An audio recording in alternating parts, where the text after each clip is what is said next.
Going to make a video today about this 1957 GMC truck that I used to own. This truck has a really interesting story to it, and it looks real good right now compared to when I got it. When I bought the truck, it had been sitting for years, so long it had been sitting in one spot that the rims were just rusted in half. So I had to go buy the cheapest wheels I could find at the time that were 6-lug, were some Corvette Rallies 6-lug. So that's what I bought and put on there, just so I could get it up to roll. The truck didn't run.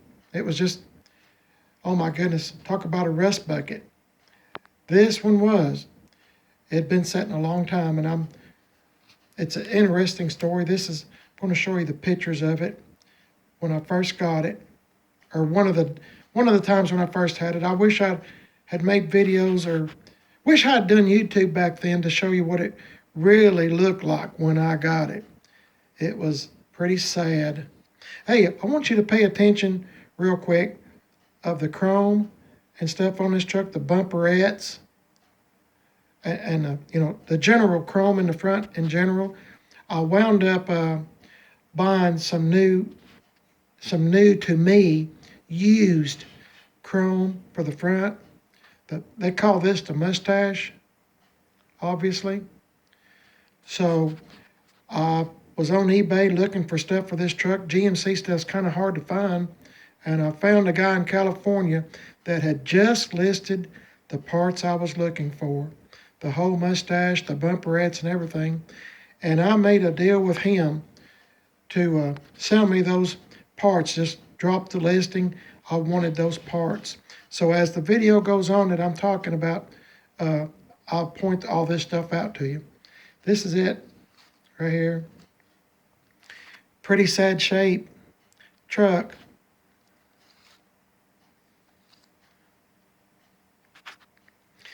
The truck was a one-owner truck, and it was bought in December of 1957.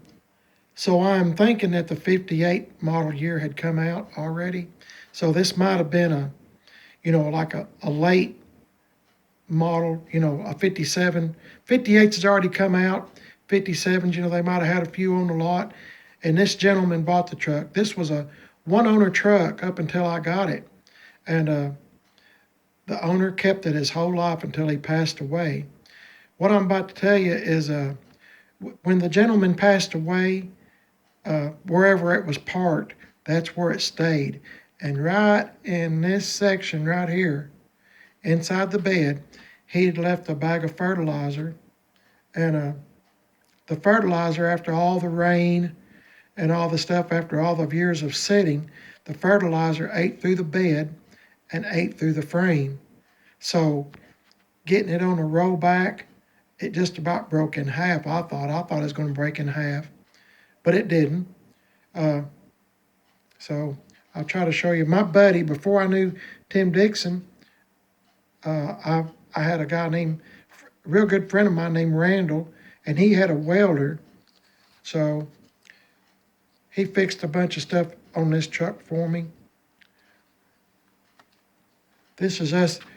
We had to take the bed off of it. It was so bad.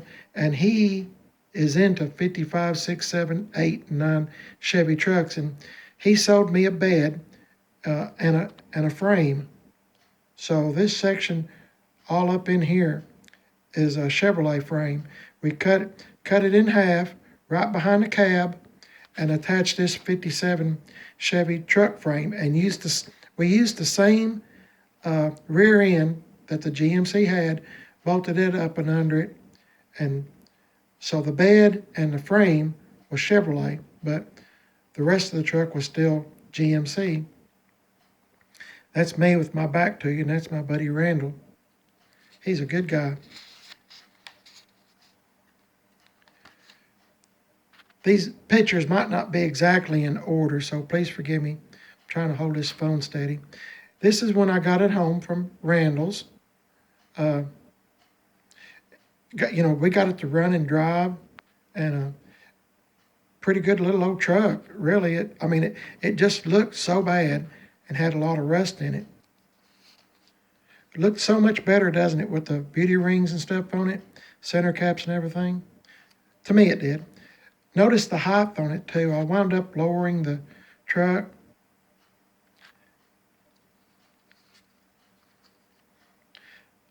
I was so proud of this truck. I still am proud of it, but notice the window visor. We put that on. Randall and I did. Turned out to be a pretty nice truck. Later on, I hope you'll feel the same. Got me a used chrome bumper for the rear, and I always put that sticker on. Got rust. Do you remember that old commercial, Got Milk? Well, I had the sticker, Got Rust.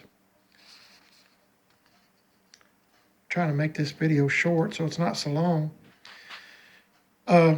This old truck, we named it Mater because of the Cars movie, and everybody just called it Mater. I didn't really get an opportunity to name the truck. The name just kind of fell on it.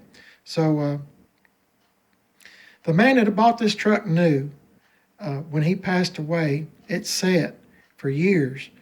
Like I said, so much so that the rims just rusted to the ground. So they were trying to settle his estate, and they asked his family members if anybody wanted the truck, and his grandchildren and all went out there, and they just looked at it and turned around and walked off. But I seen potential, and you know, if you've watched my channel any length of time, you know I hate to see anything go to the crusher or anything. They were about to push this truck off in a ditch to fill up a ditch. They was just going to cover it up with dirt, and I just couldn't stand to see that happen. So I got the truck. So I just couldn't bear to see it, especially it being a one owner 57. So notice the chrome on the front. It's used, but it's from California. It didn't have near as much rust in it, and I was trying to make things pop. So I wound up 57 GMCs didn't have this little mesh behind the GMC emblem. They only came on 55 and 56. So I wound up getting one off of a 56 and putting it on the back to try to make it pop a little bit. Now these emblems, hood rockets, they are very expensive. They're like $1,200 to $1,500 for a set. So I just so happened, I don't know, the Lord always watches over me, seems like. So I wound up getting a used set somewhere seemed like a junkyard or something. But I bought them and I put them right on the truck. It's like a 57 Chevy car. You know, the hood rockets and stuff. So that was the thing back in the day. I also put them little half moon headlight covers on the chrome. That's the way they used to do back in the 50s and 60s. So you could run your bright lights all the time. And I just thought gave it an extra little bit of pop. You know, the chrome coming out on the truck. Show you some more. I talk a lot, don't I? There's that rear bumper with the got rust. You probably can't see it. Had my friend Flamin' Freddy do some pinstriping for me. My wife done the lettering as usual. Got me some used tail lights for it. They are correct ones for this truck, but the ones on it were just shot. So I found a real nice set of used ones to put on there.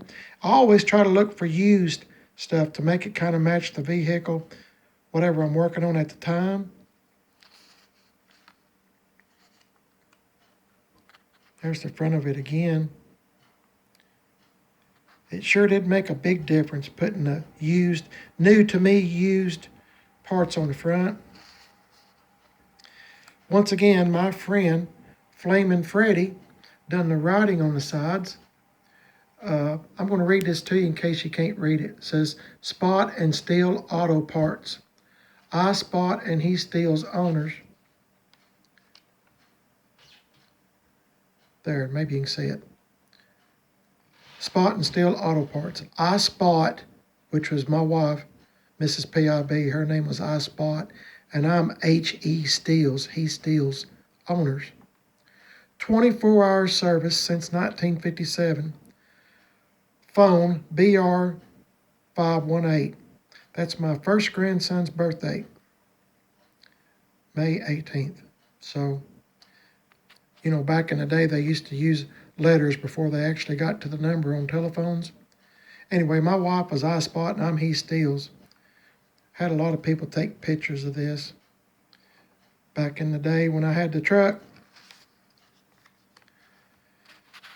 Try to show you this a little better. Went to Coker Tire, got some Coker, no, I got some BF, I went to Coker Tire and bought the tires, but they're BF Goodrich tires. Big tires in the back, I forget the size, and smaller ones in the front. I had the truck lowered, remember? See those hood rockets, what I'm talking about? GMC and Pontiac shared a lot of similarities as far as hood rockets and stuff goes. There's little subtle differences, but a lot of it, if you put them side by side, Pontiac and the GMC, you can see they're very, very similar. I put a door handle guards on it. Of course, I got my side window visors and then, of course, the windshield visor. I was always trying to make things pop on this old truck. I had dual exhaust put on it, even though it was the motor in it was the original 6-cylinder, 3-speed on the column. It was a 270 6-cylinder with a 3-speed on the column. Man, you talk about a good running motor. And this truck had a highway gear in it, so you could go, I've had it up 70, 75 miles an hour, but I mean, you had to use both hands to steer it because it had, the steering was 60-something years old. So, I mean, but it'd get you up and go down the road just fine on the interstate, which I've had it on the interstate a time or two, but I prefer not to get on the interstate. But anyway, oh yeah, back here, I don't think you can see it, but it says, Flamin' Freddy done that too.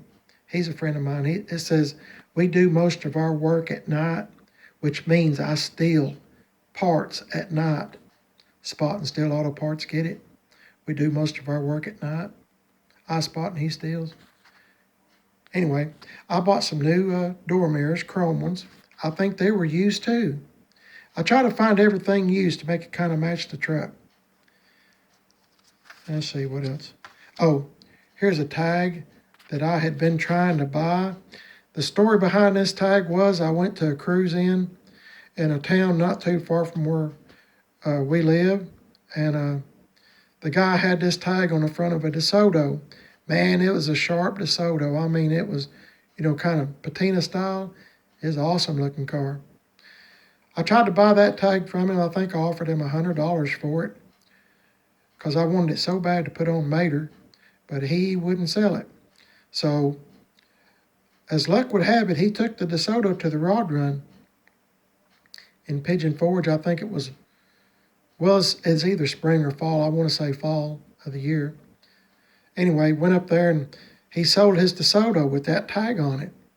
Well, the guy that bought the DeSoto, which I didn't know him or anything, he was driving the DeSoto back to his motel to the parking lot, and a steering sector broke or something on it. Some kind of link or something in the steering, and it broke, and the car would just, make a turn. You couldn't straighten the wheels up on it. Boy, was he mad. And I said, buddy, I hate you're having car problems. I said, I really like your car. I said, would you be interested in selling the tag? He was real mad. And he said, yeah, I'll sell that tag. And I said, would you take $25 for it? And he said, I sure would. So I wound up getting a tag for $25. And I still have that tag, but I don't want to sell it. But it's a pretty neat tag, isn't it? Detroit, in case you're a younger person, Detroit was where all the vehicles were made. GM, Ford, everything. Detroit. So that's the story on that. I'm going to show you a picture of this. Sorry, I'm trying to get this lined up here where you can see. This is the inside of Mater. That's the original steering wheel.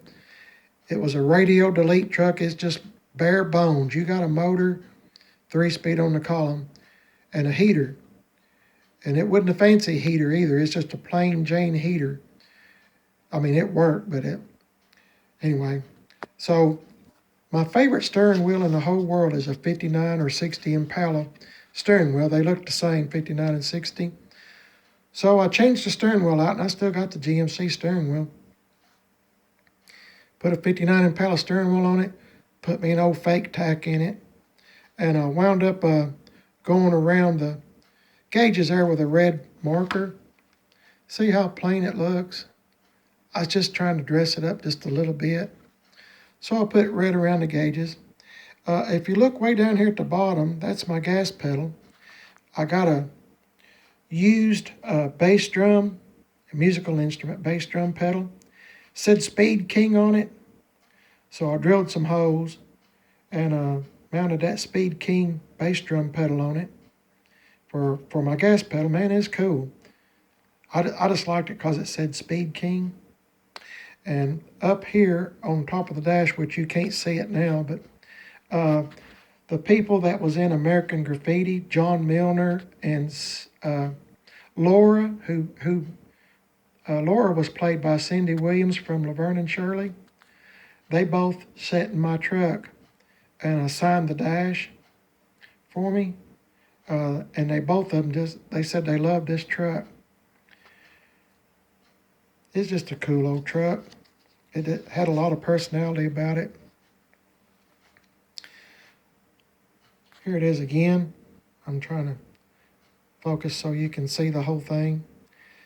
I sure did. I had somebody ask me not too long ago if I could have one vehicle back, which one would it be? I'd have to say it'd be this truck right here, this 57 GMC. This truck never used a drop of oil, and I think it only had 80,000 miles on it, actual miles. The guy that bought it new was a farmer, and he didn't drive it, all over the place like we drive today. I mean, he just kept it right around locally here in my area, and I guess he took pretty good care of it, other than the body. I mean, he took pretty good care of it up until he passed away. I'm just so glad it didn't wind up in a ditch covered up with dirt. Could you imagine something like this?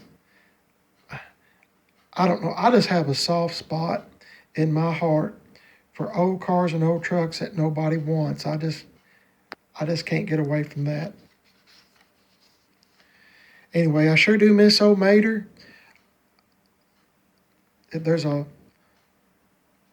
Anyway, I wish I still had it, but sometimes you got to do things you really don't want to do. I was looking at retirement, and I was trying to get all my ducks in a row where I didn't have any kind of bills or payments. I wanted to make sure my house was paid for. Want to make sure I got a new roof, new central heat and air, and all that kind of stuff. So I wound up selling a lot of my toys because getting out of my workplace was a priority one for me at the time. So if I had an opportunity to buy this truck again, I would if it was in the same shape it's in now. But the opportunity's not going to come up. But anyway, that was the answer to your question. Which vehicle would I want? If I could have just one back, it'd be this one right here. Just love this truck. I hope you enjoyed the video of me talking about Mater. I hope you found it entertaining. By the way, I put all those what do you call them, moon eyes on it on both sides there. I've had people take pictures with this truck, and it's just something about this truck was cool. This was one of those trucks. Let me say again, this is one of those vehicles that when we went to cruise-ins, my friends would have 57 and 55 Chevy cars that they had spent $30,000, $40,000, $50,000 on. And when I parked next to them, everybody would come to this truck. They wouldn't look at their cars. So I had one of my friends say, if you don't mind, would it make you mad if you moved your truck further down the street where they're, further down on the cruise in? So they said, everybody comes to your truck, they won't look at our cars. And I understand that. I mean, they spent a bunch of money on it, but I guess my point is, you don't have to spend a whole bunch of money in order to have something that's kind of cool that people will it's just naturally drawn to. And this was one of those vehicles. So anyway, appreciate y'all watching the video. I hope y'all enjoyed looking at Mater for a little while. When I got rid of this truck, I don't mind telling you I cried for a few days over getting rid of it as like a part of me. But, you know, sometimes priorities come into play and you've got to do what you got to do. Man up. So anyway, thanks for watching. I sure do hope you enjoyed the video. Please like and subscribe to my channel, Primered is Best. Let me know if you like these kind of videos. I also have a second YouTube channel called Chevy Trucks. If you would subscribe to both, I sure would be grateful. And if you do subscribe, please leave me a comment. Let me know you're on board with me. I always try to answer each and every comment. Y'all have a great day. God bless each and every one of y'all. I am blessed beyond measure, and I hope that y'all are too. Y'all stay safe. I'll catch you in the next video. I'll see y'all later.